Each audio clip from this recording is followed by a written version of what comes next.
Dope Discussions Podcast.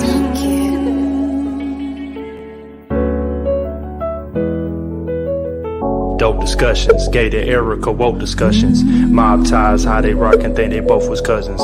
Gifting you with their words so you might know you something. Just go and look for them live, they do it every Sunday. Every Sunday. And we gon' bring you that dope. And we gon' bring you that dope. It's Gator beat it, baby. Main state to state, baby, coast to coast. Like the fire, baby, spark the jokes. And we gon' bring you that dope. Come talk with Erica, man, talk with G. And all you gotta do is talk with me. And we gon' bring you that dope. And we gon' bring you that dope. And we gon' give you that dope. And we gon' bring you that dope.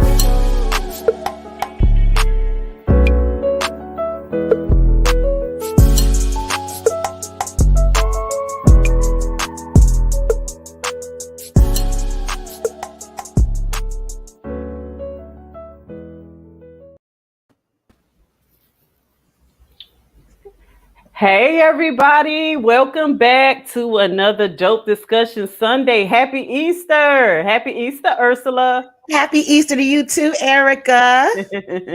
Hey everybody, I have a special guest host with me today, Miss Ursula from Black Girls Getting Their Shit Together.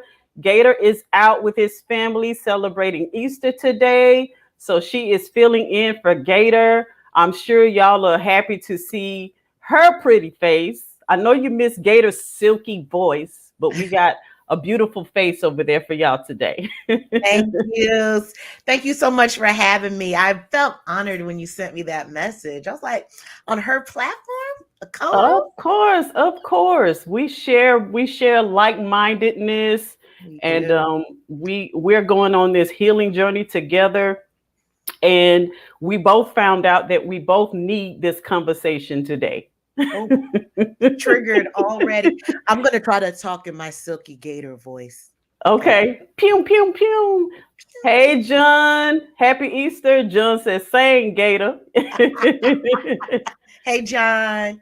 Hey, Love Tucker. Hey, love. Happy Easter to y'all. Well, I am excited about today's topic and the guest that we have coming out. I'm excited to learn more about him, to find out his inspiration behind why he does what he does. I follow him on Instagram and he puts out a lot of good content. and I saw one of his videos about overthinking, and I was like, okay, he's in my business. So we have to have this conversation because he's a licensed therapist and he's a confidence coach. So he teaches us about how to build that confidence and overcome those mental blocks that we run into. And I love that he says he helps people with the mindset of that imposter syndrome. How Ooh, you already. you kind of feel like you're moving in the right direction, you know what you're supposed to do, but those voices in your head are always trying to set you up for failure or tell you that you're not ready, that you're not good enough, that you don't have this together, you're not doing that right, you're not qualified. And I'm pretty sure we've all been guilty of, falling victim to those voices in our head from time to time. What about you? Oh, you I absolutely agree. And it's funny because when we talk to ourselves like that, we would never talk to anyone else like that. If you were to Hmm. tell me, hey, Urs, I'm going to start, I don't know, my business, Hmm. I would encourage you, but then when it's time to step up to the stage, then that let me play small. Yes. And I so agree with you. But we have to have these uncomfortable conversations with ourselves and even with each other because that's where the growth happens. Yes. So Yeah. without further ado, let's go ahead and bring out our special guest, Mr. Jason Phillips. Hey everybody, hey Erica, hey Ursula. Hey, Welcome, Jason. Jason. Welcome to the Dope Discussions platform. How are you today? I'm good. I love the intro and like the theme music. All of that is super dope. Right. Thank you. And we Yeah, you're we welcome. we bring dope guests on this show, so you are now part of the Dope Squad. I appreciate it. I'm glad to be here. Yes. So go ahead and introduce yourself, Jason. Tell the viewers and the listeners who you are, your background, what you do, and then we're going to get into, some of the inspiration behind it. Yes. So again, thank you for having me. I'm Jason Phillips. I'm a licensed therapist and confidence coach and also host of the Peace and Prosperity podcast. What I do is I work with individuals on their mindset, on some of the overthinking, procrastination. And as a therapist, I help people with anxiety, depression, and trauma. Originally from Mm. Detroit, so I got to say what up, though, to all my people who are watching from the D. But now I live near Raleigh, North Carolina. Okay, awesome. So what as a black man, because this is something that I'm fascinated about, and this is something that I hope catches on like wildfire. I hope so many black men get into the into the industry of mental health and therapists because we need more people who look like us, who Indeed. understand us to be our therapist. So, what was your inspiration for wanting to become a therapist as a black man? Okay, yeah, I always wanted to know, really, I was curious on why certain people can reach their goals, why certain people struggle. How come some people can say, hey, I'm stopping this, or some people can say, I've been struggling with this my whole life. So my passion for mental health and then personal development really stemmed from curiosity.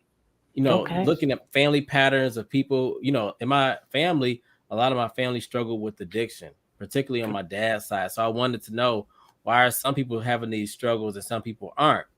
And I Wow. was curious about that. And then the psychology, once I started to study psychology and just learning how we think, and is it our environment, or is it something that we're predisposed to because of our genetics? That would just Hmm. make me more and more curious. So it took me down a road which I'm very, very proud of. Yeah. But I do want more brothers to get into the field, because when I was in grad school, there was only a handful out of hundreds of people who looked like me. Wow. Yeah. Yeah, Wow. only a handful. Yeah. It's definitely needed here in Georgia. I had another brother on my podcast, and he's located in Savannah. He said and Savannah's not a tiny city, but it's substantial enough. Only 4% are brothers that are therapists there. Yeah. Yeah. We need more of you. Well, we I mean, thank I can God count for on one you. hand. Thank you, Erica. I'm glad to be here. Seriously, I am. Yes, so I mean, I don't even know how to start this, but when I asked you to come and speak about this particular topic, it was personal to me because I know I've struggled with this a lot more than I do now, but I do recognize that it's still something that I do work on from day to day. Um, Hmm. and so I did want to have this conversation for you to tell us what causes people to become overthinkers. Mm, Oh, it can stem from so many different things. A lot of it stems from self doubt. Mhm. But then if we go further from the self doubt, typically somebody has told us that we can't do something or we should Mm, not do something. And they may mean it in the very, like, the most genuine place. I was right. having a conversation with somebody and they were saying, "Hey, I went into this profession because my parents said I should do either this or that. So I chose this, but I Mhm. still want to do something else." But then another family member said, if I do that, I may not get anywhere with my life. And he said those things stuck with me. Yeah. So a lot of times we can be killing somebody's dreams. We think we're guiding them to where they want to go, and we know what's best. But in actuality, we need to let that person go out there and really try it for themselves. And if it doesn't work, then that's cool. But at Yeah. least you've given it a try as opposed to absolutely. never trying, right, Ursula? Absolutely. I'm already triggered because I'm thinking how I grew up. My Hmm. mom, when she came to America, everything had to be about prosperity. What's the quickest way to get money and to have longevity? And I naturally I'm an artistic person. Well, she threw that fire out very quickly because Mm, her experience coming to America, you have to walk this particular line. Whereas someone mm, like myself, I'm outside of the line. I've always been like that. mm. And she killed that dream. But when you're a child, you don't know that. So I can see where that overthinking comes in because I'm having this internal conflict. Okay, well, I have to do right by my mom. I'm first generation American. Then I hear in this ear, well, but I want to do X. And here we Hmm. go decades later, and that's a long self self talk. Yeah, yeah. I think we don't realize it that some of our dreams they stay with us. You may be Yeah. successful as a teacher, as a lawyer, as an engineer, whatever you put your mind to, but your heart may be in something else. Yeah. And our hearts they don't lie. So at the back of our mind, we're still like, well, what if I could have done this? Yeah. Right. I recognize Mhm. that as well. I think so many people, especially in our community, Black families, we were parented out of fear. Our Yes. parents, they parented us out of fear of what could happen. And, if you go in this direction, this might happen to you. I want you to take the safest route in life. And a Mm, lot of times, the safe route is the route that doesn't allow for a lot of mistakes, doesn't allow for a lot of trial and error. And then when you find yourself making those mistakes, you really get down on yourself because you feel like you're letting everybody down. It's not just about what you want, it's about what everybody as a whole wants for you. And I think that when you're raised that way, when you finally do come into yourself, and a lot of us who were raised in that generation, we start to come into ourselves around the late 30s, early 40s, and that's when we feel like we can start to be ourselves. But then we live in a society that's telling us, you're too old to start something new. ooh. Mhm. Yep. And that's where that doubt starts to come in. It's like, what if I want to start, a hairline or a clothesline and I'm 42? Are people really going to buy this? Are people going to be like, you're too old to be starting a business like that? Or Yeah. later, or maybe you're in your 50s or 60s and you want to go Mm-hmm. back to school or you want to start your own business. And society tells us that we're too late, but really it's our own we're on our own timeline Yes. I because love the that. time is going to go by whether we started or not. Yeah. Hmm. And I'm just not getting to that point where I don't care about all of that. I don't care about the outside noise anymore. It's about what's happy and what gives me a sense of peace and inner joy. And everything else has to fall in line with that and not the other way around. Absolutely. I love that, Erica. And that quells down some of the anxiety as well, Hmm. because you're doing what you want to do. And I'll add in this too, that if you think about it, whatever you want to do, whether you want to be a painter, a hairdresser, an architect, like if you're passionate about it, you'll show up and you'll crush it. So then Yeah. by you following your dream, your passion, you'll be able to make money doing that. And because you're doing something that you love. And then, as you all know, everything won't be about just the monetary gain, but the monetary gain will follow you. I love Yeah. that. I actually have that on my vision board. I have a digital vision board. So whenever I boot up my computer, and one of the tags on there says, making an impact while making an income. Hmm. Hey. And that's what I'm doing right now, full time for my job. Yeah. And I Yeah, also learned that when you're in your genuine purpose, what you feel like you're really put here to do, it's sometimes it's that thing that you would do even if you wasn't getting paid to do it. exactly. Exactly. Yeah. I think sometimes people think that that's like cliche, but it's really true. Like if you love doing hair, Erica, you'll do hair all day long, and then somebody gonna say, "Look, girl, how much are you gonna charge me? 'Cause I really need to get in with you right now." And Yes. now you're doing what you love, but you're also helping people out. Yes, because you love it so much that you get so good at it that people Mm. want to pay you. Yeah. Exactly.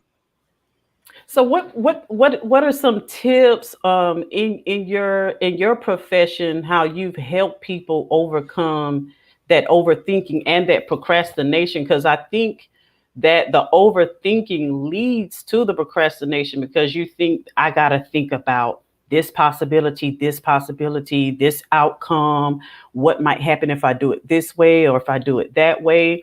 And before you know it, you've done nothing. Yeah. Oh, yeah. I seen right now. Right, Yeah. you'll stay. You'll stay in one spot. So what I like to do, because that happens to a lot of us, right? We're just thinking about this scenario, this scenario, this scenario. Depending on the scenario, I tell people to just start.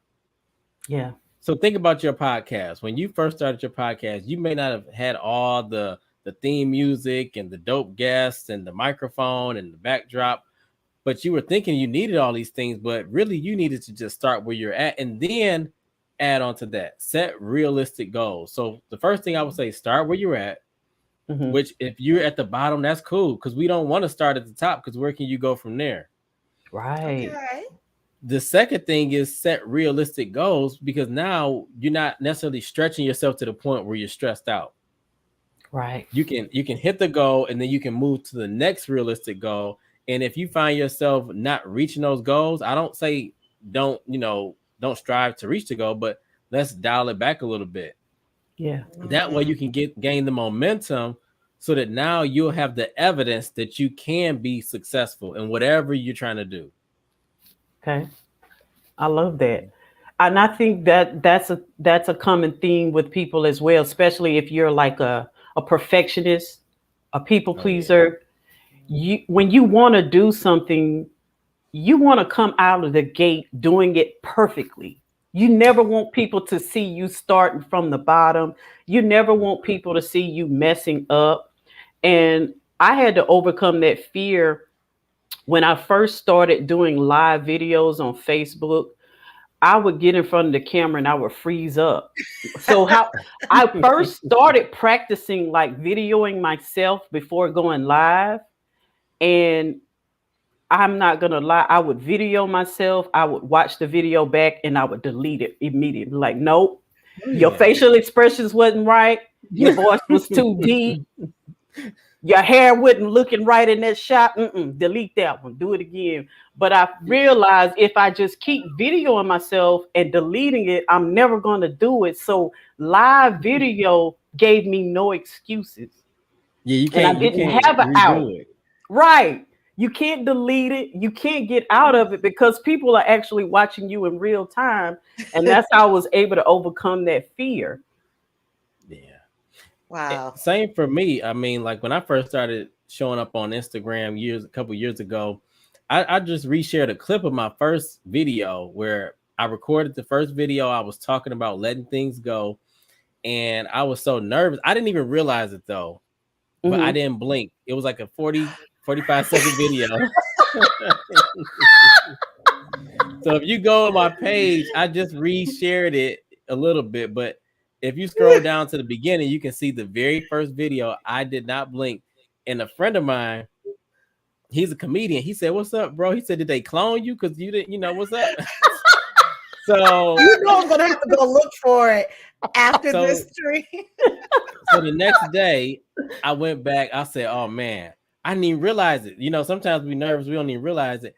I said, "Let me get the blinking out the way," and then I put out whatever message I was gonna put out. Yes, But literally, indeed. when you just got to keep going with it, and now, I don't pay attention like if I'm blinking too much or not blinking. I'm more natural. But that It's just happens though.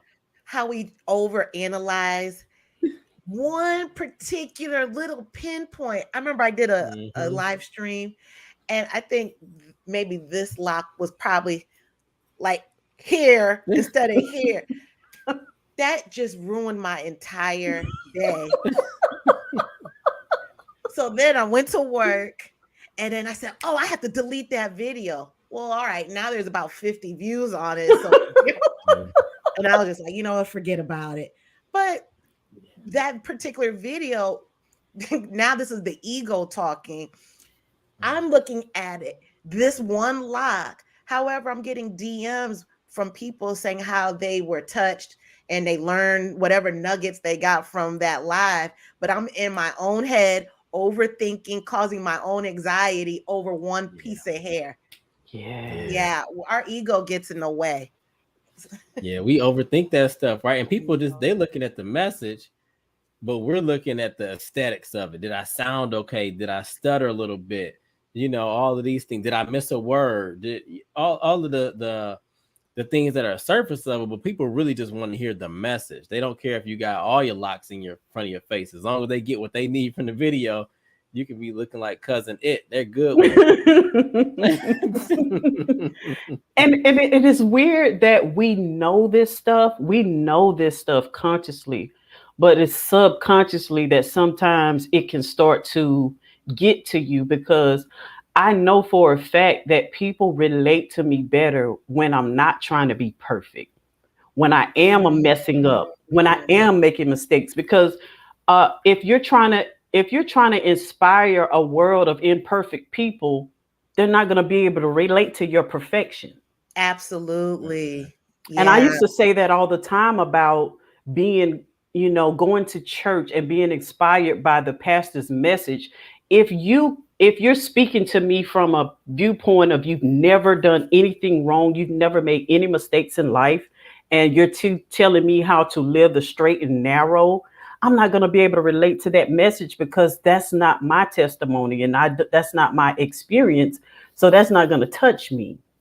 That's so relatable because again, we put on that's a whole nother show. We go into these masks that we put on of perfection. Hmm. Again, that's our ego just jumping right in and taking the driver's seat as opposed to, you know what, just show up as yourself.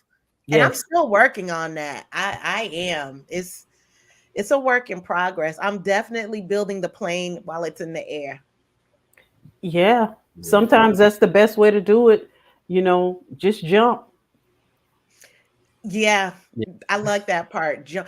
Let me ask you both a question. When you said just jump, have you ever put yourself, because I've done this, put yourself in a situation where you just jump, but you were so overwhelmed, but you couldn't turn back because you already committed?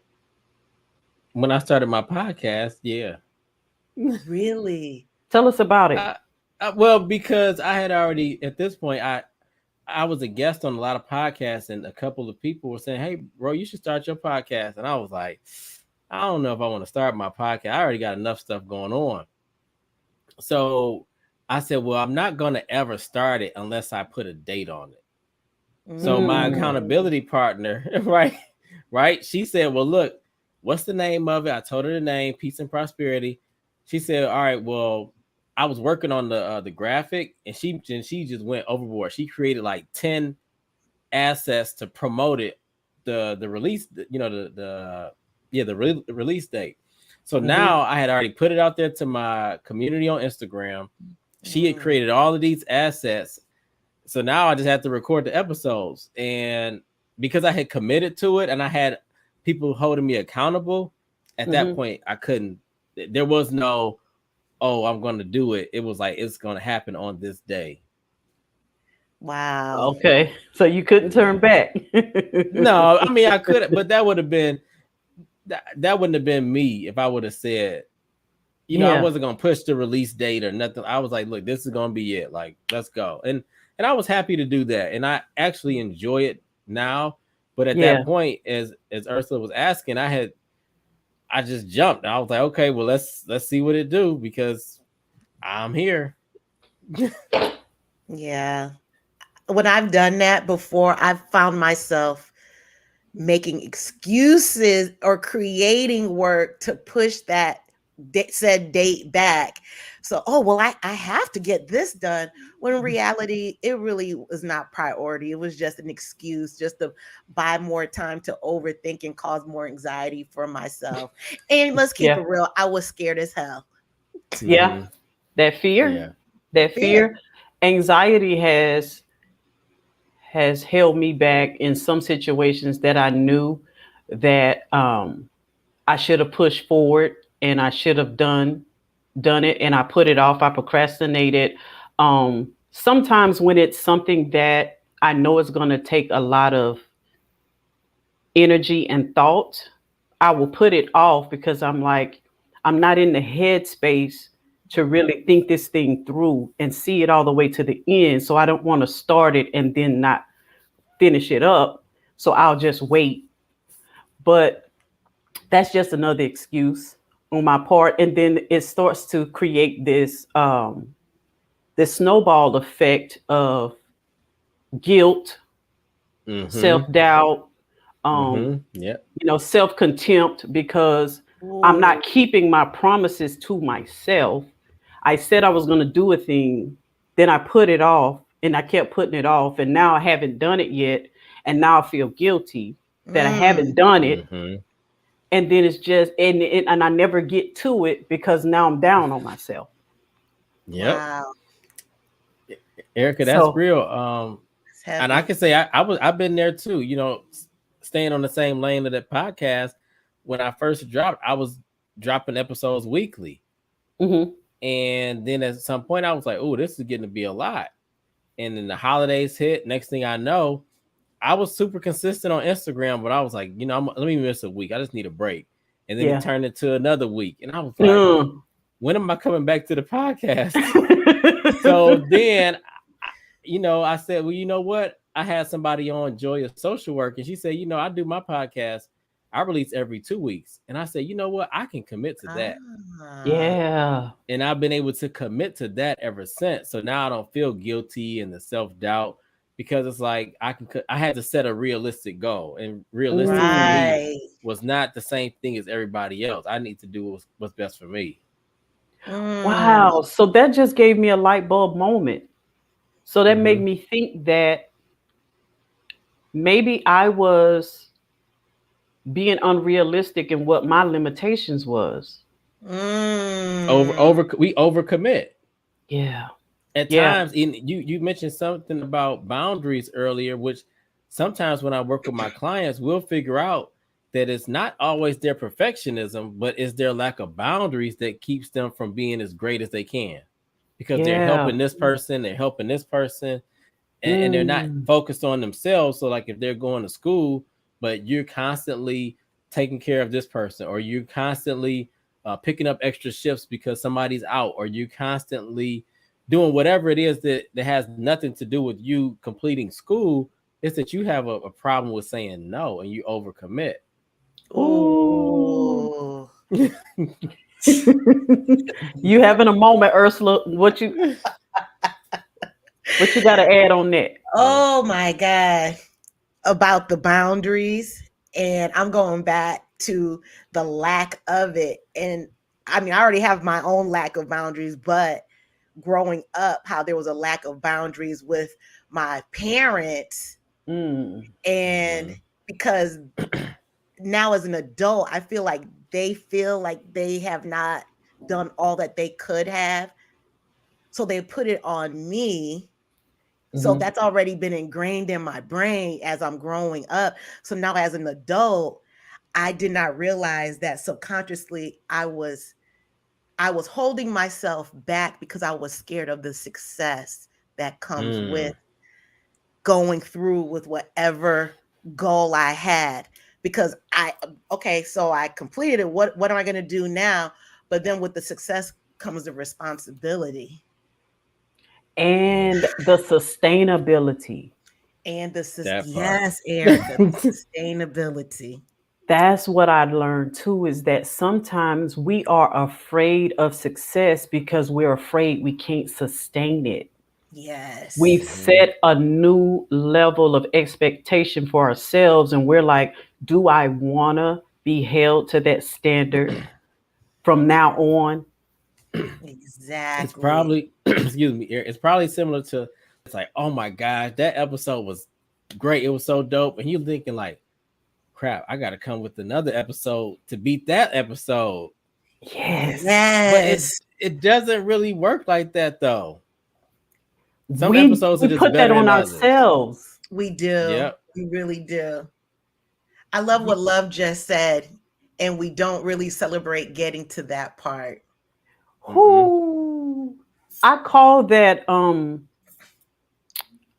I forgot what I had something that I called that addiction, but I know it was in the realm of addiction to the next. We're always Oh, ready to move to the next achievement and the next goal. We don't even celebrate the goal we just achieved.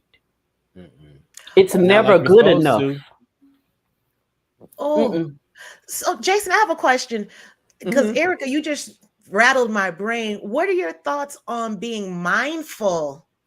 Because if we're being mindful and grounded, we can celebrate that present celebration, whatever, or the achievement.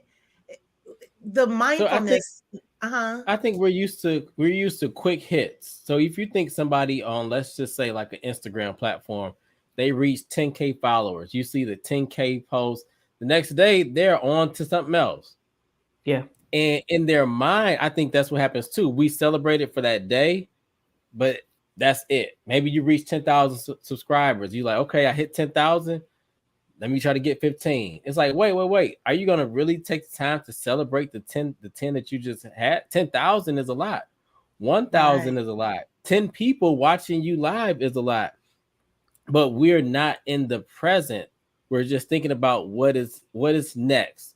You probably Mm. already thinking about the next guest you're gonna have and other topics you're gonna cover. But let's be present and just kind of dive into this discussion that we're having right here, Right right now. now.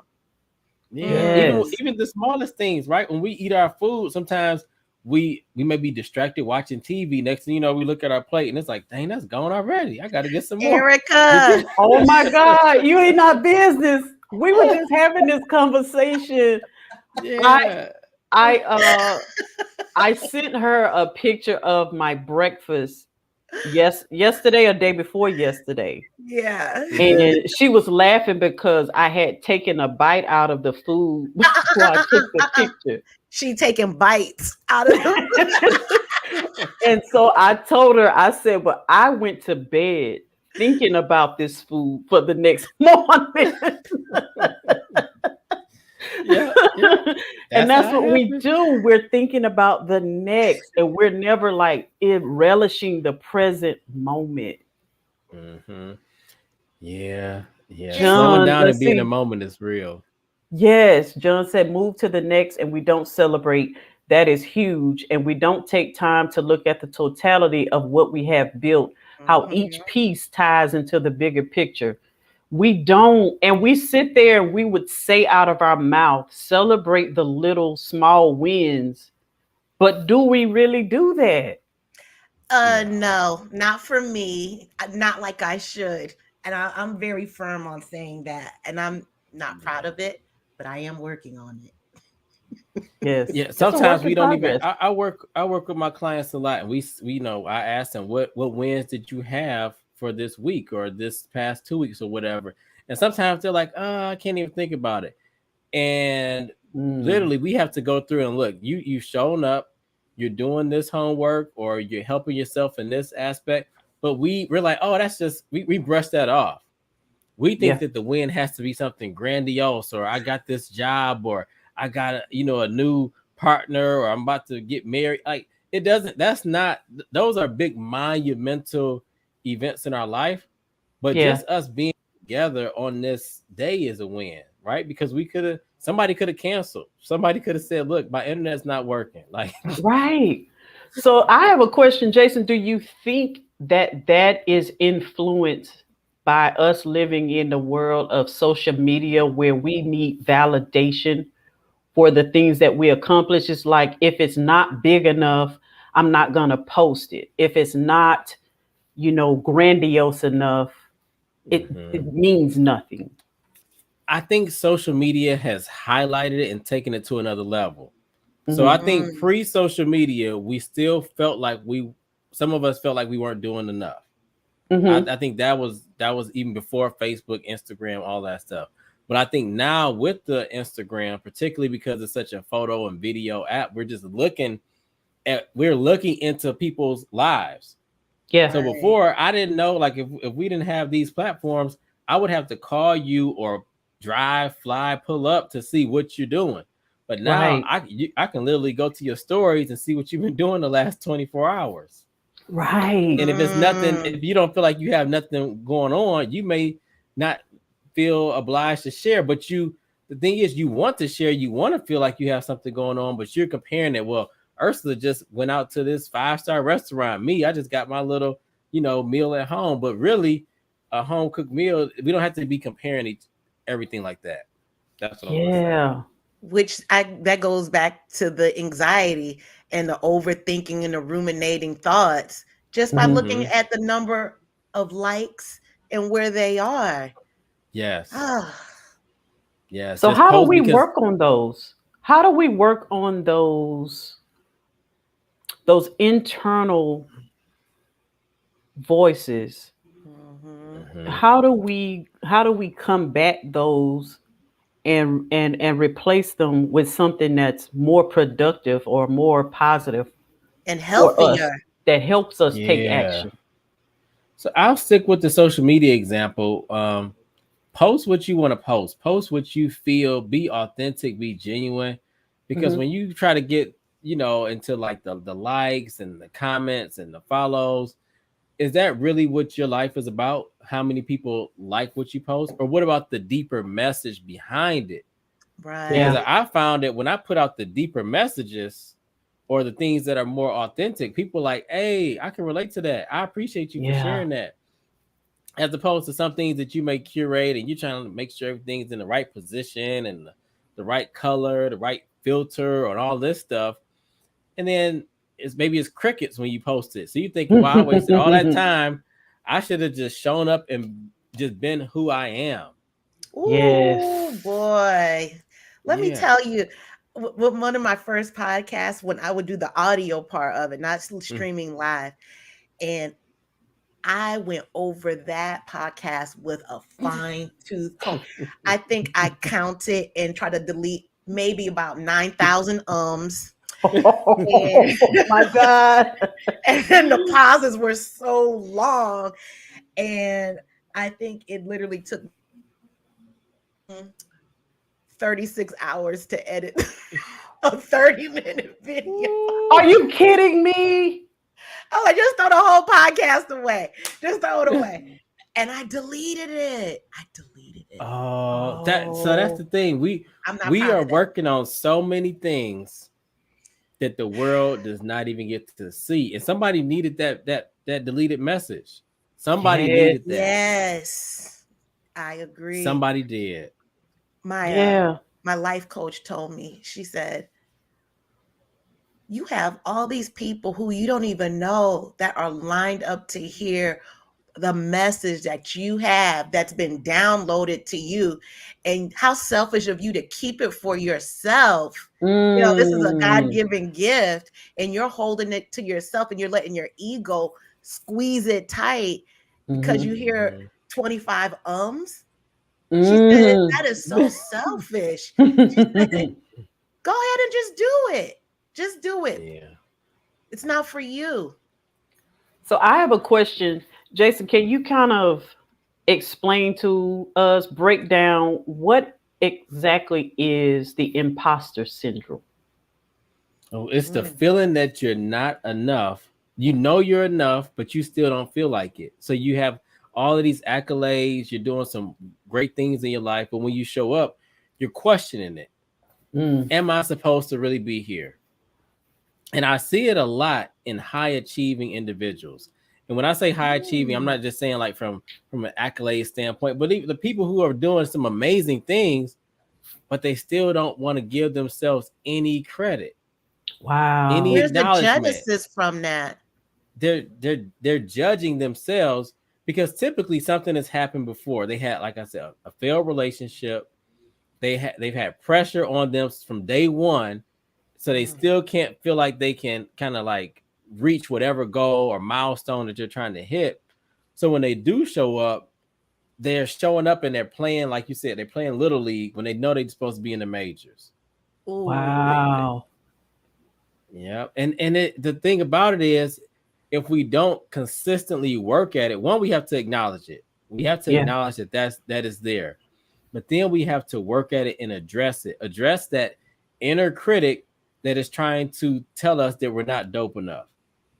They're Well, trying to how say, would Wow. "Well, someone, oh, go I'm ahead, sorry, go go ahead, ahead. go ahead, Ursula. No, go Well, ahead." how would someone acknowledge it if they don't have any self-awareness, or if they're working on increasing their self-awareness?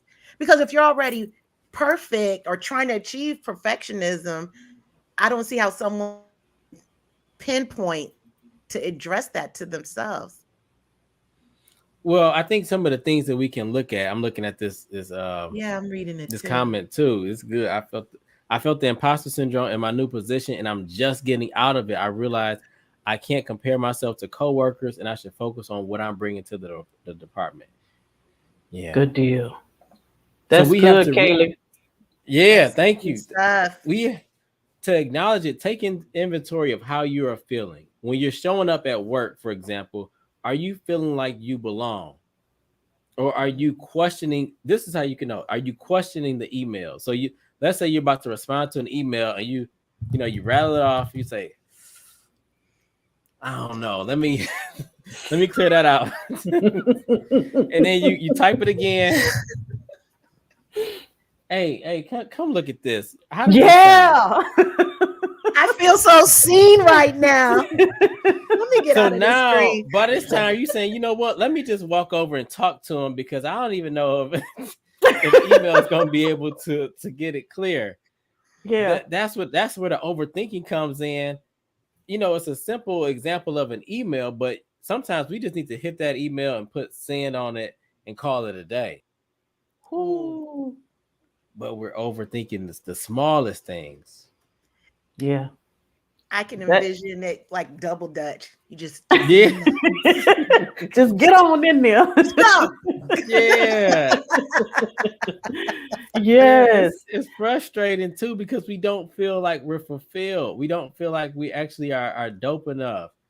We're Yeah. constantly thinking like, okay, what do I need to do? Who do I need to, what other certification do I need to get? Or how can I prove that I really belong here? Mm. Wow. And it's crazy because some of the people that on the outside looking in, you admire them so much and you look Mm-hmm. up to them and the things that they've done. And if you will really sit down and talk with them, you would learn that they don't think they've done enough, or Right. Yes. they don't think that what they've done really impacted people the way that it has.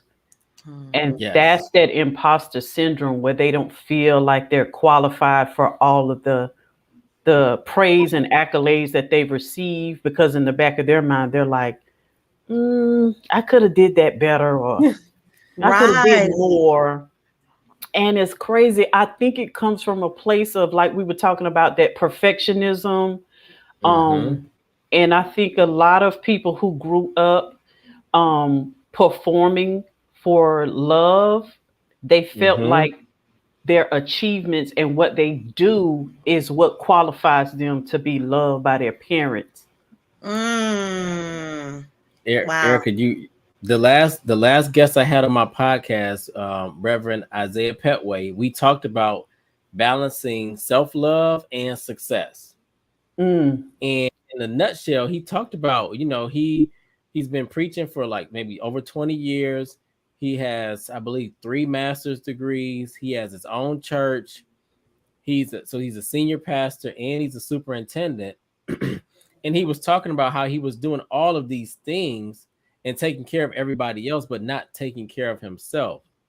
mm, So, and I say that to say that when you notice yourself going for achievement after achievement after achievement, I'm all for achievements, but you do want to ask yourself, is this something that I want, or is it mm, something that I feel compelled to do? And if so, Wow. where's that? Who's compelling me to do this? Because when people know you can do something, they'll just ask you to do something else. Like if I know Erica's super dope at this, or Ursula, you're great at this, I'll say, well, you know what? Why don't you have your own show in addition to the show that you already co-host? You know you could do that, right? You're great. And then Right. next thing you know, you're like, maybe I could, but but where's the ooh. time for that? That's good. And I recently had this situation where I started this new position, and once I got into the thick of it, I realized it wasn't what I really wanted to do. And I realized it was going to be a sacrifice to my mental health to continue in that current position. So I made the decision to move away from it. But my supervisor, she wanted to talk with me. So she was trying to talk me into staying and telling me all she sees in me and how great I am at that position. And you're going to be dope and this and that and the other. And I was like, I hear you saying all that. And in earlier years, I would have fed into that and I would have Mm. clung on to that because that was validation, external validation. But now I'm at a place where I know that I'm not going to be able to do this. This is Mm-hmm. no matter what you say you see in me, I'm telling you that this is not for me. And so I didn't let her talk me into staying somewhere that I know I wasn't going to be happy. That's amazing. Yeah, it takes courage to do that. It takes because you Mhm. probably will. You can be dope at kind of anything that you want to do or put your mind to. So of course, in that Mhm. respective position, you could thrive. But you could also thrive in something that's more in alignment with what you value. Yeah, Mhm. because I could have faked it. I could have pretended like it wasn't affecting me, it wasn't stressing me out, and I could have done it because I've done that for many years. I Yeah. faked it for many years and pretended like I was good in the position. It wasn't bothering me. I could push through this, but I'm at a point in my life where I don't want to do that no more. It's you see what you just said and how that can trickle down in other parts, whether if it's a romantic relationship. Oh, it's fine. It doesn't bother me. Oh, it's okay. Mm-hmm. I'll let him talk, or I'll talk myself out of it, Yeah. right? And it just trickles down, or even with your kids. Wow, that's a word. Yeah. Mm. Jason, I have a question about shame. And does that play a part with the overthinking or the procrastination and achieving? Oh yeah. Particularly if we're not comfortable with who we are. So there's some parts of us that we want to show, but Mm-hmm. we're afraid that somebody's gonna say, "Don't do that. Don't show that part of you." Whether this is in a Wow. relationship, whether this is at the job. So because of that, we stunt ourselves. we downplay it because Ooh. we're and it's not that we are ashamed, but we may fear what somebody else is going to say. So we kind of, it's like we almost anticipate it, and we then that's where the shame comes in. We anticipate the negativity or the negative response, so we just keep it to Ah, ourselves. that's the aha moment I just had right there, Mm-hmm. what you just said. Yep. Anticipating the negativity. Ooh. Mm-hmm. Mm.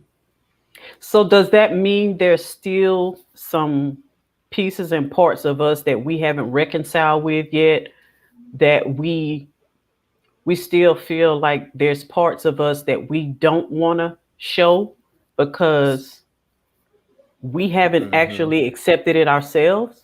Mm. So a lot of times we haven't fully accepted ourselves. I just posted on that today, actually. Yep, that we Did haven't you? What fully. did you Wow. post? Yeah.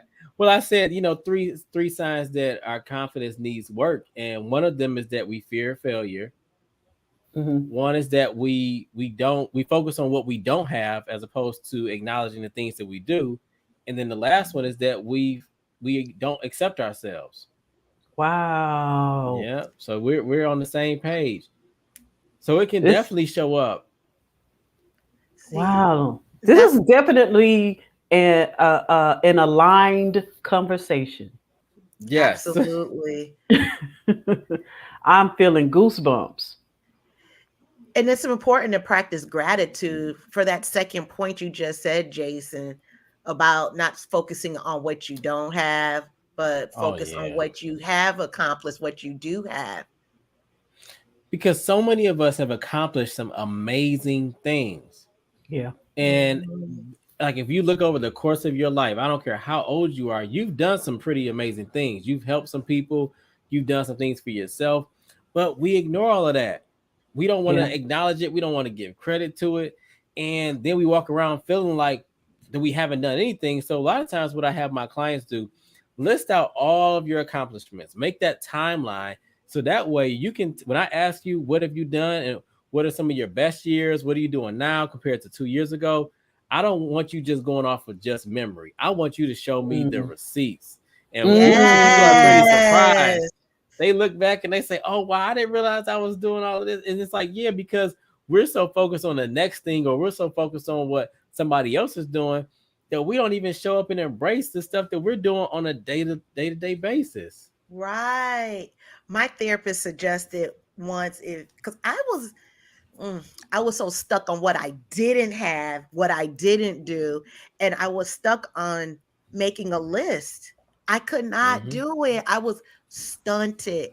And she gave me a suggestion. She said, write down the alphabet, A down to Z, and every letter you put something that accomplished with that letter. Mm. I was Wow. like, oh, okay, let me. And I just, and it took me a minute, but I did it. And I'm like, damn. And those are the receipts you're talking about, Jason. I like Yeah. that. I'm writing that down. I like that. Yeah. Seriously, because we get stuck, and then when you hear somebody else say what they've done, then you're like, oh wow, okay, so that's an accomplishment too. Because again, we think that it has to be something so large, so big, but literally just some of the small things, going to the doctor, scheduling your dentist appointment, having a therapist, seeing a coach, those are wins in itself. Do you know how many people don't do those things?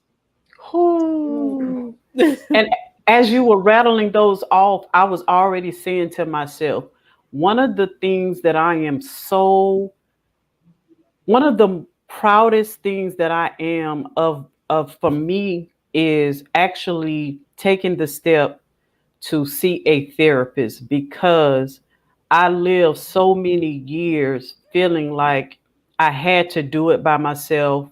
Um, Mm. and Mm-hmm. I didn't want anybody to see me weak. I didn't want to Mhm. let anybody know I had any kind of struggles. I was always that person that wanted it to look good from the outside looking in. I never wanted anybody to know what was going on with me behind closed doors.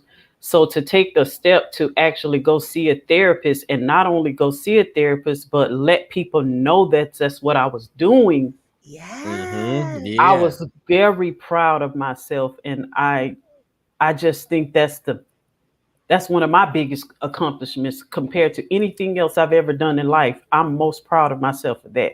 Oh, As you should be, because so good. it is asking for help is a lot, but then to let people know that you've Hmm. asked for help and you prioritize your mental health and mental wellness. Hmm. You probably help so many other people go see a therapist. Yeah. Yeah. Yes. Mm-hmm. Yes. And I think we do our kids a disservice. That was one of my biggest things is I letting my children know that I was seeing a Mm-hmm. therapist because raising them, because I'm a mother of all boys, and I raised Oh. them to, I thought I had to be strong in front of them and never show any weakness, and Mm, to show Mm-hmm. them that mom needed help, that mom is not as strong as she's pretended to be all these years. I feel like I kind of opened a door to allow them to be able to be more open with me. yes. Yeah. I love that. It's always the work of getting back to your true, authentic self. Hmm. Just like Mm-hmm. babies, they let your little kids, they let you know exactly what they want and what they need, and Yeah. get them back to the basics. I love that. Yeah, Eric. I'm so glad that you said that you let your kids know too, because we know now your kids will know as they get older if they're in a jam or just mental wellness maintenance that it's Yeah. okay to see a therapist. Because if we don't know that our parents have done something, then we Yeah. may be less inclined to do it. Or we Yeah. take So on yeah, their coping skills. Yeah. that part. That yes. And I've heard so many black men say that they've never shown emotion because they never saw their father do it, and so they thought that was the blueprint. Hmm. That's true. Exactly. A lot of times when I'm working with black men, we're working on just like what are feelings, Hmm. and we're going over the whole feelings wheel. We're looking at different types of emotion, and letting them it's okay to say that you're sad, disappointed, embarrassed, scared, fearful, whatever it may be. Because a lot of times we just know, like, I'm okay, or I'm Yeah. angry, or I'm happy. That's about it. We got like three emotions. Yeah. Right. That is it. And a lot of black men, they lump 50% of what they feel under the anger category. Yeah, 50% anger, 50% I'm good. Yeah, you you hurt my feelings, so I'm mad. Right. No, you're hurt. Mm-hmm. Yeah, and it's okay to be vulnerable enough to say that. But you're right, Yeah. if you don't see it. So, Jason, how do you feel about when you have black clients that come in? Is it really hard for them to open that portal to get to how their emotions are or expressing their emotions? I think typically when I see clients, that by that time they are saying like, "Hey, I need some help with this thing." But then once that initial stressor or crisis is solved, then we have to build the rapport to get some to the more deeper or uh, Mm, deep rooted issues. So let's say somebody's having a problem at work. They may say, "Look, this is what's going on at work. How can you help me with this?" But then when we look at other patterns of their life, sometimes Mm, there could be a little bit of a barrier before they want to just put it all out there. mm, The mm, biggest barrier I would say is when there's trauma involved, particularly for men.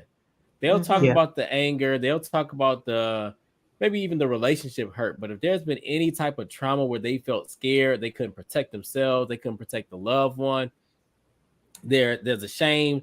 In my experience, that's taking some time for them to feel comfortable putting it all out there to where we can actually mm. do some work on it. How does it make you feel as a therapist when you see breakthroughs, especially with our Oh, brothers? just so elated that I'm able to hold space and do the work for them, because I Mm. know, like, I'm Ooh, a black man who's been in therapy myself. So yeah, when you can talk to another black man, it's like, one, you feel like the rapport is there. You already know something about what I'm going through. Like, yes. I had a man who was very scared about being arrested. That was a big fear for him. So Hmm. he didn't have to overly express why that's a fear, because I'm a black man too, so I totally get it. Yeah. Mm-hmm. You know, even Yeah. though that wasn't the focal point of why he was coming in, that's something that he struggled with. But I understand, you know, I'm from Michigan. You see what just happened in Grand Rapids the other day. Right. Oh So, wow. so when you already have that connection, it does help. Not saying you can't get great care from therapists who don't look like us, but at times when they do look like us, it's like, oh, like I remember one time I went and called this guy from the lobby, and I called his name, and he said, "Oh, you my therapist?" He was like, "Oh, it's about to be lit." That's I love it. Yeah, he already felt comfortable. His guard had come down some. Oh, that that's makes what my he, soul vibrate. Oh, I love that's it. That's that's what he good. said. So, you know, we were able to kind of work on some things, and I was just happy to be able to hold space for him in that way. I love it. That makes me so happy that the next generation is going to continue to carry this on. And Mhm. I just hope I'm here to be able to see a quarter of it. I'm feeling Yes, encouraged about it. I am Yeah. too. I am I too. am. There's so many Well, resources out here. Yeah. y'all, I appreciate y'all both for spending this hour with me. This was indeed Wow. a dope discussion. Yes. My Yeah, I goodness. enjoyed it. Yes, Jason, you Thank are you. invited to come back anytime in the future. Thank Just you. I let will. me I'm gonna take know. you up on it. I will take Oh, you up on it. yes. We're going to definitely stay in contact. So tell everybody where they can get in contact with you. They can follow you. Anything that you Yeah. have coming up, your podcast, what do you have coming up with the podcast? Let us know. Yes. Thank you again, Erica and Ursula, for having me. People can follow me on Instagram at jphillipsmsw. I hang out there. I love it over there. And also on Facebook too, same jphillipsmsw. Listen to the podcast, download the Peace and Prosperity podcast. And if Mhm. you want to work with me, visit my website, jasonlphillips.com. All right. I'm Mm. going to put That's for that up on the speaking screen. and coaching. Thank you. Let's see. His y'all please go follow him on Instagram. He does such a good job with his reels. Oh, I had thank to you. repost one of them on my page so people could actually see how good he does on his reels. I'm still not good like that yet. Oh, I Yeah, no, can't wait to go look. yeah, no, I appreciate it. I just have fun. I just enjoy it. Yes. Erica, you picked a great guest this week. Oh, For I real. sure did. Yeah, Definitely. it's real good. Yes. Yeah. So check out the Peace and Prosperity podcast. It's scrolling on the Mhm. bottom of the screen. Go follow him on Instagram. And shout out to my special guest host, Miss Ursula. Tell everybody where they can follow you and connect with you as well. All right. Again, I'm Ursula B from Black Girls Getting Their Shift Together. You can find me on all social media under the same name, as well as my website, Black Girls Getting Their Shift Together, as well as my YouTube channel, Black Girls Getting Their Shift Together. And it is a podcast about all mental health and wellness related. And you can consider me your wellness plug. Love it. What you got coming up next? Oh, what do I have coming? Oh, I have my shadow coach. I have a shadow work coach, Mhm. Cody Knox, and we're coming on Wednesday at 8 p.m. Eastern Standard Time, and we're going to talk about what healing looks like. Ah, it ain't pretty, is it? It is not. It is not. It can be pretty, be ugly, but the point is he's going to show us how we can power through it. And it's okay if we go 5 steps forward and 3 steps back, but you Yeah. keep going. And that's what we're going to focus on. Yes. And he looks like us. That's always a plus. So thank you everybody in the comments for tuning in with us on this Easter Sunday. I didn't expect such a great turnout. Thank y'all so much for interacting, for all the great comments. We love y'all. We will see y'all again right here, same time, same place next Sunday.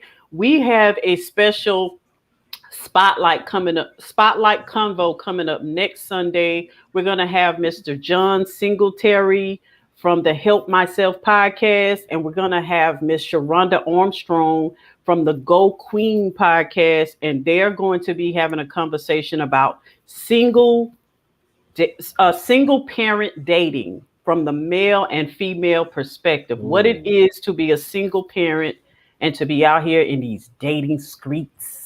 Erica, that is good. Yes. So I cannot wait to see what they're going to share with us next Sunday. So again, thank y'all for joining me. Thank everybody for tuning in, and we will see y'all next Sunday.